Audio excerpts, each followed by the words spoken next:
Gataliiko nfuufu ekiro kya leero tukwaniriza munnaffe bwe tugenda okugatambuza n'emibbo mulungi nga bulijjo. Nze Paul Mayinja timu Kabiriiti katusooke tukuwa emitwe emikulu egigalimu tugenda kujja nago mu bujjubo.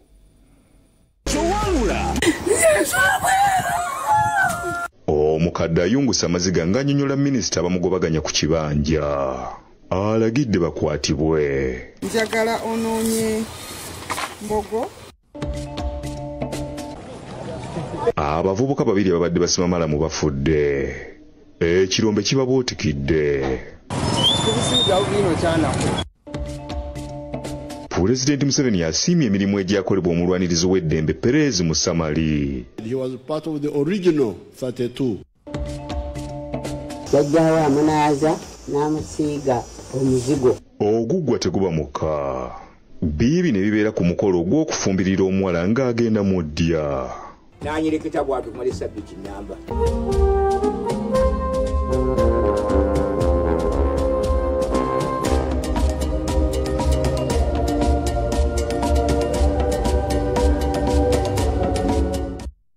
Gataliiko nfuufu katugasimbule n'ensonga eza minisita w'ebyettaka Judith Nalule Nabakooba ayingidde mu nsonga z'omukadde azaalabikira mu katambi ng'onaalaajana olw'abamugoba mu kibanja kye kyamazeemu emyaka 8. Bino bibadde ku kyalo Kiteredde mu ggombolola y'e Kakiri Wakiso nga minisita Nabakooba alagidde abali emabega w'okumugoba bakwatibwe. Nabakooba jangu otuyambe naye tufa. Omukadde ono azaalabikira mu katambi ng'atema emiranga n'okwesa nsabaga ng'alaajanira minisita w'ebyettaka amayumba n'okuteekerateekera ebibuga Judith Nalule Nabakooba okumuyamba ku bantu abaagala okumutwalako ekibanja kye ku kifuba nga bamusaayidde n'emmere ye. Kati omukadde ono azuuse nga emmanga Dalina Nakyazzi olw'oku kyalo Kiteredde mu ggombolola y'e Kakiri mu disitulikiti y'e Wakiso.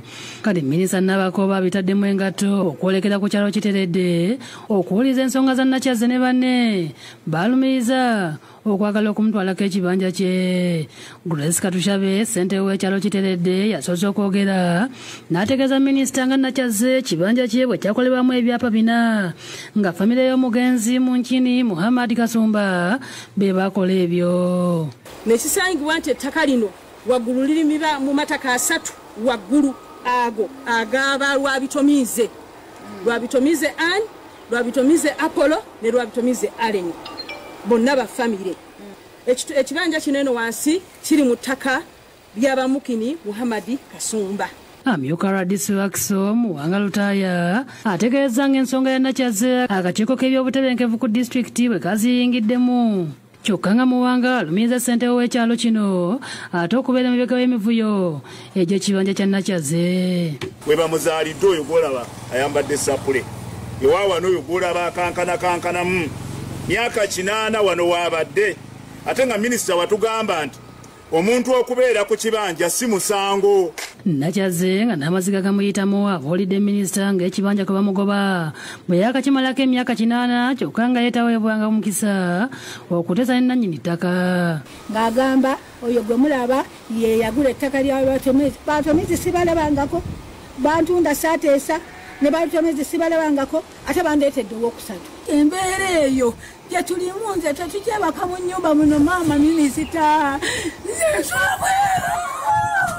Hassan Mugerwa DPC w'e Kakiri abuulidde minisita ng'ensonga z'ettaka lino bwe zirudde nga zisoba myaka 30. So I swung into action.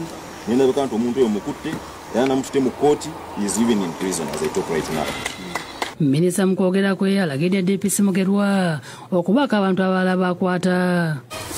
Njagala onoonye mbogo ne kaweesi n'ekiyapaso n'obibukwano nabo batunyonyole mubivuye kyalo. Abatuuze basabye minisita babuulira enjawulo eri wakati w'ow'ekibanja n'ow'ettaka. Constitution egamba nti ow'ekibanja naye ajja kubeeranga n'eddembe lye. Minisita wadde bannannyini ettaka amagezi bulijjo okuteesanga n'ab'ebibanja okwewala okutwalira amateeka mu ngalo. Muteeseganya ne muteeseganya. Okuteeseganya bwe kugaana busuulu.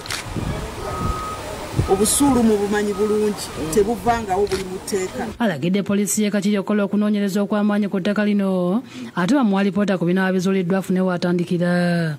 N'olwekyo DPC ogenda kufuba okulaba nti abantu bano bawa obukuumi. Wabula balumiriza nabo baanukudde. Nga nze akulembedde famire ya Mukini Kasumba abaana bangi bennyina website yange abatakuna bwenkanya betaga amanyisa edi yaffe. So Musa Minister afuna obudde akome okugulawunda ekiteredde naffe batuyite. Kale songa bwezityo bweziri za ttaka President Museveni atendereza musajja we era omulwanirizi w'eddembe Kayingo omugenzi Perez Musamali olw'omulimu amatendo gwe yakola mu lutalo olwayamba eggwanga okwenunula.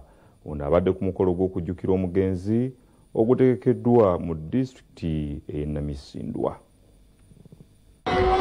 President Museveni atendereza musajja we omugenzi Perez Musamali olw'omulimu amatendo gwe yakola mu lutalo olwayamba eggwanga okwenunula. We had a few members when we were in the bush, people like Alhaji Gongo, Father Seguya. We had a few of them in the bush, but when we captured Kampala, we met in Rubiri Barracks and added other names, and that's how Musamali's name was added. So that means that we had recognized his contribution at that stage. You remember we expanded the NRC in 1989 by having some new elected people. But when Musamali died, he was part of the original 32. Abyogeredde ku mukolo ogw'okumujjukira ogutegekeddwa ku kisaawe eky'essomero ly'Amatuwa Primary School mu disitulikiti y'e Namisindwa. Omugenzi Musamali yali mulwanirizi w'eddembe ly'obuntu era yali ssentebe wa Uganda Patriotic Movement UPM mu bufunze ekyatandikwawo President Museveni mu 1980. President abuulidde ababadde ku mukolo guno nti yasooka okusinkana omugenzi Musamali ng'ali mu buwaŋŋanguse eby'embi nattibwa eggye ly'Obote mu 1987 ng'ava e Kenya. It was a pity that he was killed by the Foba people when they were coming from Kenya.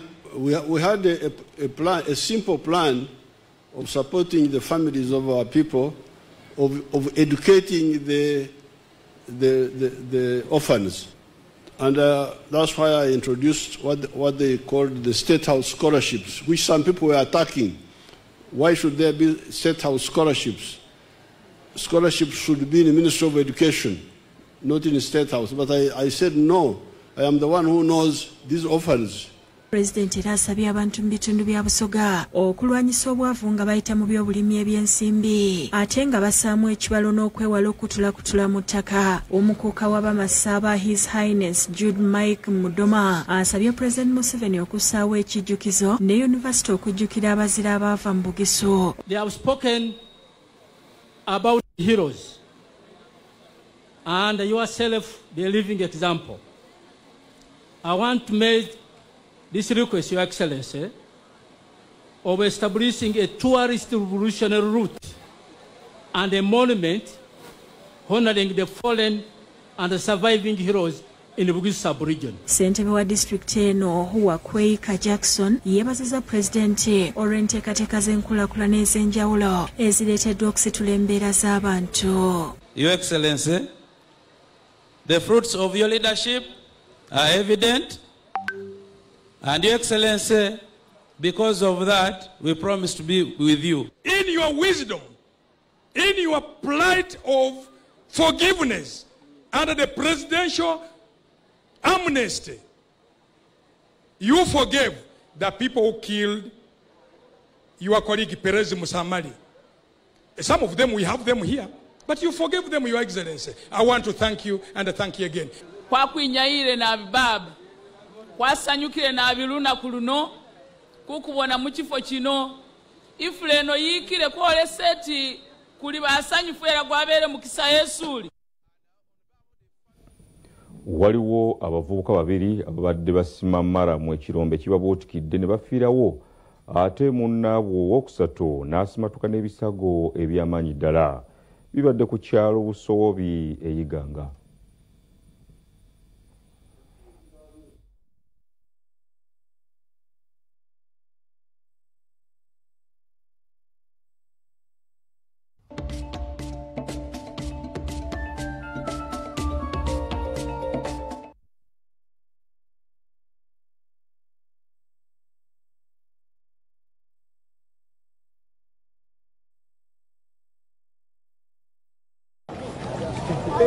Ekikanga bwakibutikidde abatuuze ku kyalo Busowooli mu ggombolola y'e Nakigo eyiganga oluvannyuma lw'abavubuka babiri ababadde basima amayinja ga malamu okubuutikirwa ekirombe mwe babadde ne bafiirawo n'owookusatu n'asimatuka n'ebisago eby'amaanyi. Abatuuze bakuŋŋaanye okulaba ogubadde ng'ekikangabwa kino kibaddewo misana tukwera abagenzi ye Faiza omusooke w'emyaka 17 ng'ono abadde muzzukulu wa Rema Namusoke okwosaako Junior Kasado ow'emyaka 15 era nga bombi babadde basoma ku ssomero lya Bugabwe Primary School. Asimatuse Julius Basoga nga mutabani wa nannyini kirombe Julius Basoga era nga n'emmotoka kwe babadde batikka malamu ekoseddwa ekitundu. Abadduukirize basiitanye okusimulayo emirambo nga bakozesa enkumbi n'ebitiiyo wakati mu bunkenkeera ab'obuyinza bagenze okutuuka ne ziweetiiye nga baggyeyo omulambo ogumu. Abadduukirize ebibaddewo babinyumya nga lutabaalo era balaze okunyolwa olw'okufiirwa abaana bano ababadde mu kwekolera. Kubanga abaana beena abaife abatuuka okuzaala n'abafumbe abaana abato okufiira mu kabenja ak'ekire tubisinzawo bino kyanaku bali mwenewo yena bamukola mudwaliro bamukola ki bamwida ndaba yateera guno gwakubiri. Richard Mugaya omu ku booluganda lw'abagenzi ategeeza nti basimye malamu mu kirombe kino okumala emyaka egisoba mu 30 era ng'ekituuseewo babadde tebakirabanga. Okuba dada waife neyakiddwa alina ettaka lino ekitukuziza nekibakisomesa abaana n'abaikikirire. Ssentebe w'ekyalo David Wandera ne kansala Noah Musobya bategeezezza nti abantu bangi abeeyiyiza mu kifo kino naye eky'omukisa omulungi ettaka we lirimulukukidde babaddemu batono mu kirombe. Aye gurupu esinga bungi abaana abasinga bungi engeri ye bazira mirimu batera okwebeesa mu kirombe muno era baafunamu 10,000 aye batera okubaamu abaswika 5 10. Aye leero gubaire mukisa mulungi nti namba yona yona tebaireeyo. Nkubiriza abantu okusingira ddala abakola emirimu egifaananyiza oti nebyo ng'endege olwaleero kuba abeegendereza mu mirimu gyaibwe bategee nti akubulamu bwe bwona akaseera katambulira mu kufa. Sipiika w'eyiganga Musa Ssengoba alese weeti yayogedde ku kibaddewo nga n'omubaka w'ekitundu Milton Muuma asaasidde abafiiriddwa baabwe. So ndikwira omulanga abatuuze baano twena tulinaine mayini eno tukitwale ng'ekifo eky'obulabe. N'abaana abali wano mwewale ekifo kino timuli kubona ntaana yeene Magombe. Tiwewale okusimanga ebirombe wansi ng'ate waigulu babirese babiseemu kati ng'ekyo ky'oli kubona awo kyona kya bulabe. Emirambo gigiddwawo ne gitwalibwa mu ggwanika okwongera okwekebejjebwa. Ye Basoga asimatuse n'ebisago ali mu kufuna bujjanjabi mu ddwaliro ekkulu eyiganga era mukyala we Aida Nabirye agambye nti amenyesa amagumba g'amagulu gombi nga tamanyi wa kutandikira kuba talina buyambi. Abasawo bali tukubatukaki tumutwale okumulanga n'ekatiivu bamukuba ekifaananyi. Ivan Wachibi yakusakidde eggulire lino ku Lwabukedde TV. Ate olunaku lw'okwefumiitiriza ku ndwadde z'emitima mu ggwanga lwakuzibwa nga 4 naye nga lukuzibwa buli ennaku z'omwezi 29 ogw'omwenda. Kati twogeddeko n'omukugu ku nsonga z'endwadde zino ez'emitima alaze kwe kivudde kubanga zeegirisiza nnyo mu baana so ng'obujjanjabi bwazo bwa buseere. Olwaleero mu nsi yonna lunaku lwa kwefumitiriza ku bulwadde bw'emitima olubeerawo buli nga 29 omwezi guno. Wano mu Uganda lwakukuzibwa nga 4 omwezi ogw'ekumi ku mulamu ogw'okukubiriza abantu okufaayo ku mitima gyabwe mu Lufuutfuut Use Heart for Action. Mu nsi yonna abantu 42 ku buli 100 bafa endwadde z'emitima kyokka wano mu Uganda. Endwadde zino zisinga nnyo okwegirisiza mu baana. Gavumenti yasawo ekitongole ki Uganda Heart Institute nga kisangibwa mulago okola ku ndwadde z'emitima ez'enjawulo. Dr. Brenda Nabadda omukugu mu kujjanjaba endwadde z'emitima mu baana agamba nti ku baana 100 8 ku 12 be babeera n'obulwadde bw'emitima. Ekizibu ky'omutima abaana kye basinga okuba nakyo kwe kubeera nga bino ebisenge bya wansi ebibiri ekisenge ekibyawulamu kirimu ekituli ng'omusaayi gusobola okuva mu kisenge ekimu ne gudda mu kirala. Ekuddibwako kiri ekya patent ductus arteriosus kyetwagambye ekituli ekyo kirina okuziba ng'omwana yakakola ki yakazaalibwa. Ayogedde ku biviirako abaana okuzaalibwa n'ebituli ku mitima na lwaki kyeyongedde. Tugambye bw'aba wali eri mu lubuto kiba nnomo, wabula bw'abeera nga azaaliddwa aba alina okukaaba, ensonga lwaki tufuba nnyo omwana azaaliddwa asobole okukaaba. Bw'akaaba ekyo ekituli kiziba, wabula singa ate tekiziba kyekyo kyakula nakyo nti omwana alina ekituli ku mutima. Alambulula ne ku bubonero obweyoleka singa omwana aba n'obuzibu ku mitima era wabula abazadde okuddukira mu basawo abakugu nga baliko embeera yonna gye beekengedde. Olaba omwana nga atandise okufuuka owa bbulu oba papo ku bigere oba ku ngalo oluusi n'omumwa kye tuyita cyanosis. Ekyo kiva ku nsonga nti omwana tafuna mukka gukola ki gumumala. Nzina ku baana abalala bwasobola abaana balengeri gye bakulamu owuwola batakola ki takula bulungi. Bamaama abazito abawadde amagezi abali embuto balina okwewala okozesa ebintu ebimu nga omwenge kuba nagwo guviirako abaana okubanga bazaalibwa nga balina ebituli ku mutima. Era obanga ogenze mu ddwaliro ng'oli lubuto omusawo omugamba nti ndi lubuto naye bw'obanga lukyali luto terunavayo talulaba nasobola okubaako eddagala ly'amanya nti alina eddagala siriwa mukyala waaki wa lubuto. We tutuukidde ku lunaku luno ng'abazadde abanoonya obujjanjabi bw'abaana baabwe abalina obuzibu buno bangi bakyasobeddwa olw'obubulwa bw'ensimbi. Ekituli ku mutima n'omusiwa gw'omutima ogw'esayidi eno ey'akono tegutambuza bulungi musaayi, ensonga lwaki buli lunaku tubeera mu ddwaliro. Ne baŋŋamba naye kibi olw'okubanga wano buno obulwadde tubulongosa wano nga wa myezi 3 naye owo yayitako. Some nights she can sleep well like 2 hours, then others she can fail to breathe completely. So I have to sit on the corridor. Boogedde okusomoozebwa kwe bayitamu kuba obujjanjabi buno bwa buseere. Surgery is supposed to be done before she makes 6 months so that she can be saved. Sikolangako wadde test emu, sirina passport, sirina ndagamuntu, tewali kirina. Nsaba ku buyambi obw'Oluganda buli omu kaalina kasobola okunyamba. Ekyomukisa aba basobodde okufuna obujjanjabi batereera ng'omu ku bano ye Gabriela Namutebi muwala wa Richard Kiza ne Anna Marina Kibuuka era nga bagamba bayambibwako ekitongole ki Action for Disadvantaged People abaatwala omwana ono mu ggwanga lya Buyindi n'alongoosebwa. Baali bamanyi kuba sisitimu ndowooza bagirudde mbaludde nga bayamba abantu bamanyi embeera bwe zitambula. Ekituufu kiri nti singa Namutebi mufu, singa teyalongoosebwa singa mufu. Aza n'ababukedde TV mwebale nnyo mwebalire ddala mwasobola okulaga omwana wange n'ayambibwako abantu besimanyi. Mukama Katonda awe kyemusinga okwagala mwebale nnyo mwebalire ddala. Ssaalongo George Ntambi akikulira agamba nti omwaka guno bafunye abaana abeetaaga okulongoosebwa 100 wabula olw'obula bw'ensimbi basobodde okukola ku baana 6 bokka. Kati Uganda District nekwata abaana abo ne batuwa naffe tutekola kyonna ekisoboka. Kati nga guno omwaka twafunye abaana 10 naye twakakolako 6 guno omwaka. Asabye gavumenti okwongera okukwasaganyizaako ebitongole binnakyewa ebyasoboddeyo okuyamba abaana bwe bati. Omwana omwamalawo 1,000 then batukoze ku baana 6 bokola mwaka balaawo olaba nga enamba ekitongole singa kitufunyeyo sente zifaanagana bwe zito tusobola okutaasa abaana abasinga mu 6 okugenda nga mu 4 bwe 5. Disan Mutyaba yakusakidde ekkulire lino ku Rabukedde TV. Kale kulikira ddala musasi waffe tutuusaako ensonga bwe zityo. Awo nno bwe nkusabira tukuwummuzeemu tugenda kudda n'ekitundu ekiddako. Linda ne bino mugataliiko nfuufu. Big Clara H Property Services Uganda Limited bakafulu b'okutunda ettaka mu Uganda. Jangu ogule ploti ezirina ebyapa basange ku Itawa omwaliiro ogwokutaano room E6 oba bakubire ku ssimu beba Big Clara H Property Services Uganda Limited. Mu lunywa lumu lwokka bweruki akabanga drink akusuumuusa n'akutwala mu nsi ey'ebyewuunyo. Weefunire akabanga drink olwaleero okuva mu dduuka oba supamaketi ekuliraanye. Oguggwa teguba muka. Bibi ne bibeera ku mukolo ogw'okufumbirira omuwala ng'agenda mu ddya. Nanyereketa bwatu mwali sabbiti namba.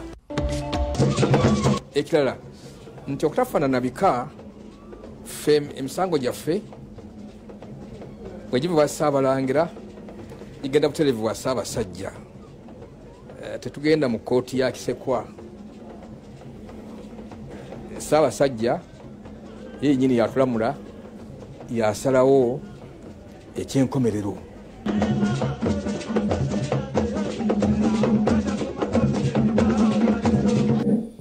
Omuze gw'abaana ab'obuwala okwefumbiza mu kiseera kino kye kimu nno kubiviiriddeko obufumbo bw'ebiseera bino obutawangaala. Nabwe kityo olwaleero mu mboozi yaffe ey'okugwa teguba muka tukulaze omukolo ogw'okufumbirira ogwakolebwanga omwana ow'obuwala okumuteekateeka ng'agenda mu ddya. Ogugwa teguba muka buli lwa Sande mu gataliiko nfuufu. Tuloyige. Sabbiiti ewedde twakulaga engeri omwana ow'obulenzi aba agenda okwanjulwa gy'asiibulwamu bazadde be. Ate leero katukulage emikolo egyakolebwanga ku mwana ow'obuwala. Emikolo gino gye gyateekateekanga omwana ow'obuwala aba agenda mu ddya. Omukolo guno guyitibwa kufumbirira nga gwakolebwanga jjajja mukyala azaala omugole mu maka ga kitaawe okumala ennaku 7. Nazze kuno omwana omuwala yenna okufuna okuba mu bufumbo obutuufu yakolwako emikolo egimusibula mu maka g'abakadde be awali taata ne maama ne jjajjaawe ne ssenga awamu n'abataka. Bakunaaza kaakati ne bakusiiga akaziga ako n'obeera n'akusiba olubugo luno. Naye kati ab'ennaku zino tokyamugakolera musenkumalamu Sabbiiti nnamba tafumbirwa. Embaga ya lwa 6 ajola kula ne saa 6 ez'ekiro nti nze ŋŋenda.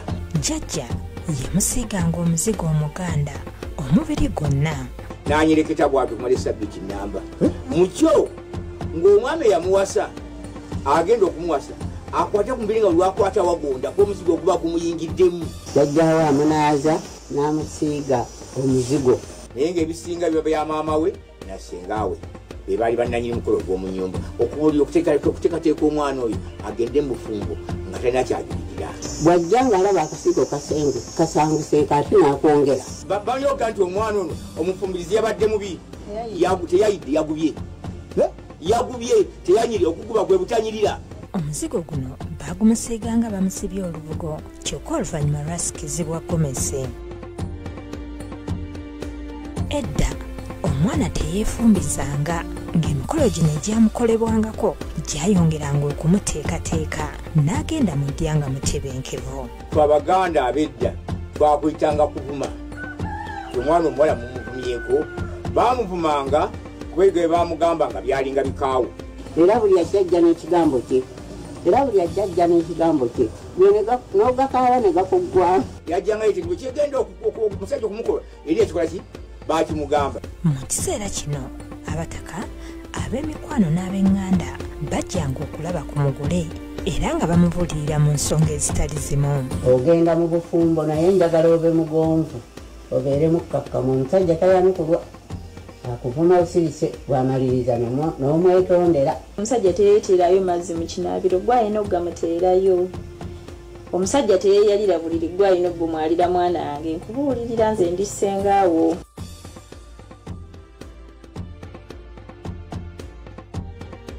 Toyitanga bwereere buno obukale bwammwe bwe mwambala obwereere nedda omukazi yeesiba ekikoyi naggumira. Buli ajja okumulabako aba omwana yabanga wakyalo nga buli ajja okulaba ku mwana omuwala agenda okufumbirwa atunula atya abadde atya aloola atya gwabidde baaloolanga. Mu kiseera kino eky'okumufumbirira teyakkirizibwanga kufuluma nnyumba yadde okukola omulimu gwonna.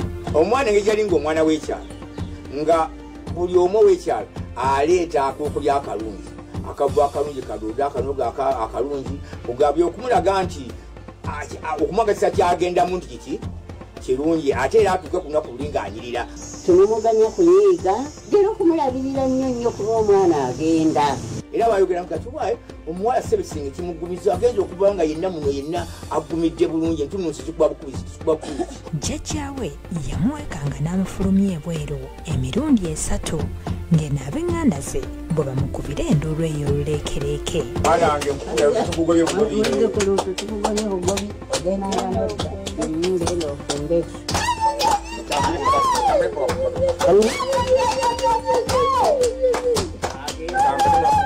nammwe abaana abawala mwegomba okukolebwako emikolo egyo musobole okufuna emikisa gye mulegenda kubaki ensonga lwaki mubuuza bajjajjaffe banyaffe mwe mwafumba mutya kubanga abaana abo bakolebwako emikolo egyo oguggwa teguba muka buli lwa sande mugataliiko nfuufu tuloyige.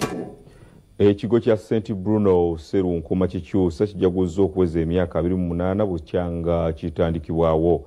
Misa y'ebijaguzo ekulembeddwamu Vicar General w'essaza lya Kasana Luweero Monsignor Francis Xavier Mpanga ng'ono yakiikiridde mukama we era ng'akuutidde abakkiriza okunywerera ennyo ku nzikiriza yaabwe.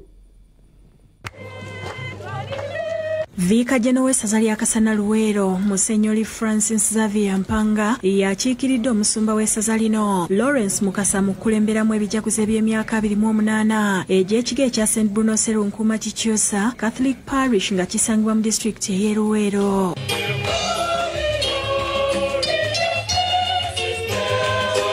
Misa yeetabiddwako bannaddiini ku mitendera egy'enjawulo ng'omugenyi omukulu abadde minisita ow'ebyenjigiriza eby'amatendekero aga waggulu Dr. Jesse Muyingo. Mu misa eno era awadde abaana abasubye mu 10 esakramenti ya konfirmansiyo bw'abadde abuulira Musenyoli Xavier ayozaayozezza abakkiriza olw'okuweza emyaka 28 n'olw'ebirungi bye basobodde okutuukako omuli okufuna amalwaliro amasomero n'ebirala. Bwe twajjira eno amasomero gaali matono n'abalinnyalinnya okugenda mu bibiina ebyawaggulu nga batono.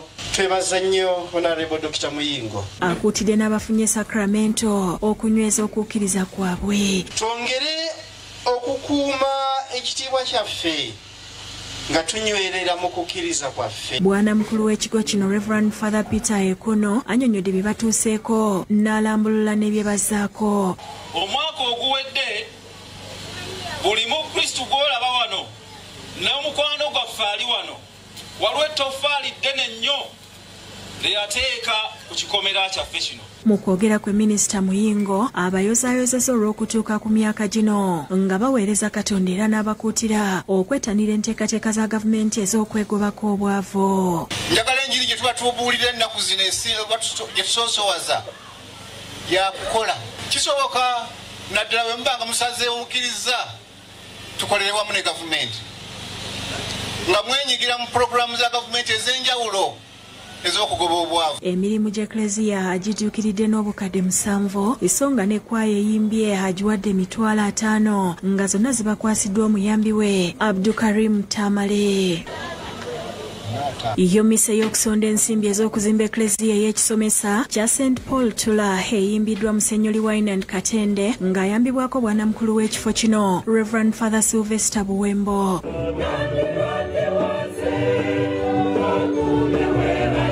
Musenyoli Katende bw'abadde ayikiriza ajjukiza abakristo nti buli mulimu gwe bakola omulungi ng'okuzimba Eklezia bagukola ku lwa Katonda nga ne bwe kityo basaanye okuwaayo nga basanyuka. Awo nno bannange watugenda okuva mu bbaati naye tumalirire tulemaze kuzimba kifuufu nedda oba kisoboka tuzimbe 99.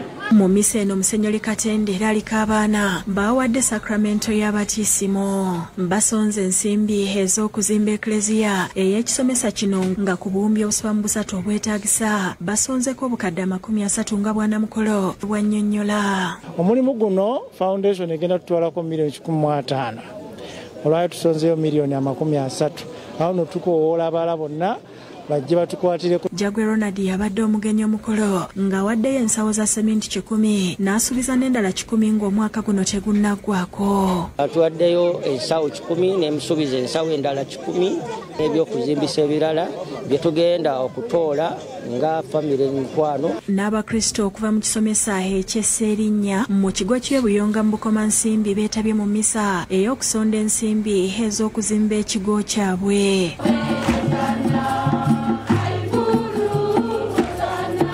Enteekateeka eno ewomeddwamu omutwe John Magezi ne famire ye era ng'olwaleero lwe bakwasiza Eklezia ettakahiika nnamba mu butongole omulimu gw'okuzimba gutandike. Esente z'oteeka mu kyaki kuba mukisa okusiga ezetwala mabaala obusambize so nze mbasaba ffenna katuzimbe Eklezia yaffe. kale twagala okikwebaza era tusaba Mukama Katonda akikubalire ne famire yo. Omukolo gutandise na misa ekulembeddwa Reverend Father James Sendege ng'ayambibwako bwana mukulu w'ekigo kino Reverend Father Joseph Matovu. Mu kubuulira Father Sendege akubiriza bannabukomansimbi okukuuma obutonde bw'ensi. Esimbayo mu kigumu kunganya obubeera bwobeera mu tawuni sima ekinnya kya kasasiro. Obukadde 28 busondeddwa mu buli bwo ne mu bisuubizo kw'ossa ebintu ebikalu ebiweereddwayo omuli amatofaali, seminti n'ebirala. Mwebale nnyo, mwebalire ddala.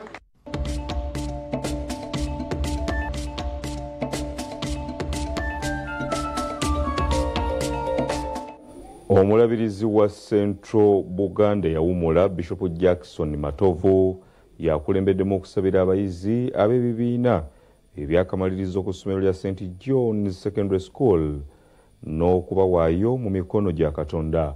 Kati bw'abadde abuulira alabudde abayizi okwewala okwagala ebyamangu kibeewazise emize.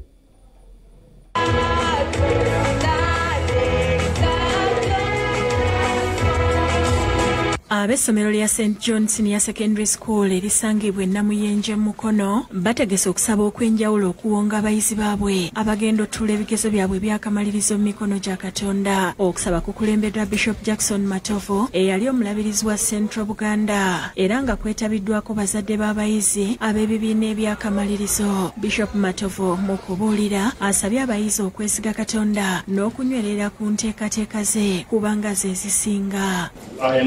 Plans that I have for you, plans to prosper you, plans to give you success, plans not to harm you, plans that will give you hope and encouragement.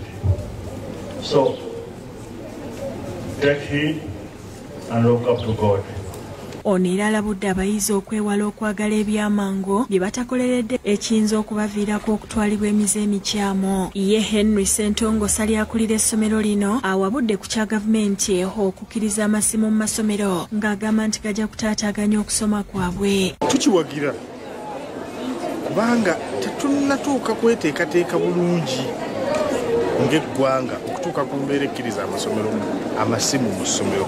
Ensi endala ezikkiriza ebintu ebyo n'abaana baabwe bavaka fe tulina ab'ekisulo olaba omuntu ka tiktok keka ku distracting oba keka kulemesa okutereera bulungi nodda ku tiktok nodda ku birala n'olemwa okufa ku birala kati ate omuyizi ow'emyaka 16. John Muyanja Senyonga director w'essomero asabye abazadde okwenyigira mu by'obulamu bw'abaana nga bamanya programu zaabwe era nti kyekijja okubayamba okukuza abalimu ensa. Nijjabwe okwalagana n'abasomesa kuba tobimanyi njogera naki nabo kati abaana baffe baali badde tetubasuubira kati tube tulina abasawo abawedde emirimu abagenda okudda wano nga omwana afuna points 16 gwe n'otuleeka newebaka. Abamu ku basomesa aboogedde n'abazadde babakakasiza nga bwe babateeseteese obulungi era ne babasaba obutabataataaganya. They have managed to struggle and continue struggling up to today when they are receiving their blessings so that they can prepare for the forthcoming exams spiritually. Indeed, God has done great work. Oluvannyuma abayizi bakyamudde abazadde okuyita mu mazina n'ennyimba. Brenda Nanziri yakusakidde ekkulire lino ku Rwabukedde TV. Libadde essanyu lyereere mu maka g'omwami n'omukyala Benjamin Mugerwa ekiri agonja mu disitulikiti y'e Wakiso nga mukozi munnaffe wa Bukedde TV David Mosisi Kalyankolo ng'ayanjulwa mwana munne Edith Birungi Namuli. Omukolo gwabadde gwa ssanyu nnyo olw'abantu abagwetabyemu abayitiridde obungi. Omukolo gw'okwanjula mukozi munnaffe David Musikalyankolo agasakira mu bitundu by'emukono gwabadde kiri agonja Matugga mu disitulikiti y'e Wakiso nga yawerekeddwako abooluganda bakozi banne n'emikwano. Nkukuula erijjo ate otambule. Tweyanze gitaata. bazadde ba birungi okwabadde bamaama abakulembeddwamu nnyina Anet Wagaba ne bataata abakulembeddwamu Kamuzaala Benjamin Mugerwa n'abooluganda abalala n'emikwano baabuganya essanyu nga ye jjajja Judith Kayiwa yakyamudde abantu be yategeezezza nga naye bwe gabadde amazaalibwa ge ag'emyaka 71.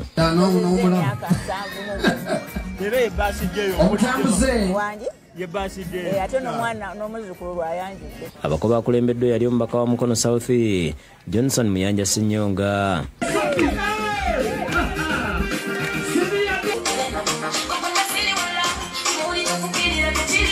Abaana bawaka batandise okubuuza ku bako era obwedda Sinyonga bakwasa ebirabo n'abawerekedde ku Kalyankolo ne babalamusaako n'okunyinya ku Galiba Enjole.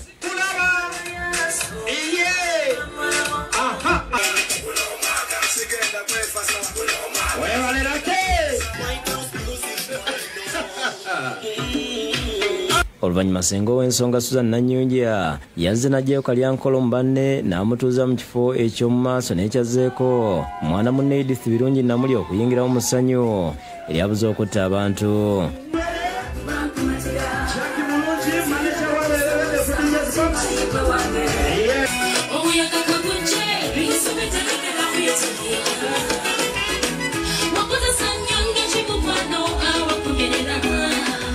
Birungi yayiseeyo Kalyankolo ne banyinya ku Galiba Enjole mu ssanyu ery'amaanyi.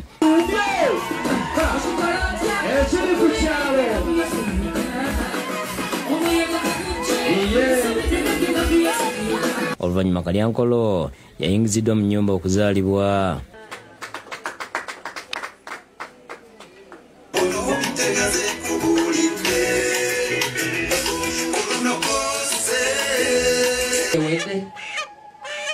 Munange mwana wange wegendereza. Taata Mugerwa n'abako baliko obubaka bwe baasibiridde Birungi ne Kalyankolo nga ye jjajja Kayiwa yabakalaatidde okwekuuma. N'okweyisa obubi okaddiwa mangu ate katolina Katonda okaddiira ddala ng'okkiriza bino byakalogo kalensi ati buli nte gy'ofuna gy'owaayo amata ge waninywedde ate banno ge banywa ne famire gyozzeemu ssebo yadde embeera nga bwotulaba abakyali abalonda bajja kubanjula abe n'essuubi bajja kubanjula kino kye Katonda yakigera. Kalyankolo asiimye bonna abamubeereddewo era n'abasuubiza obutabaswaza.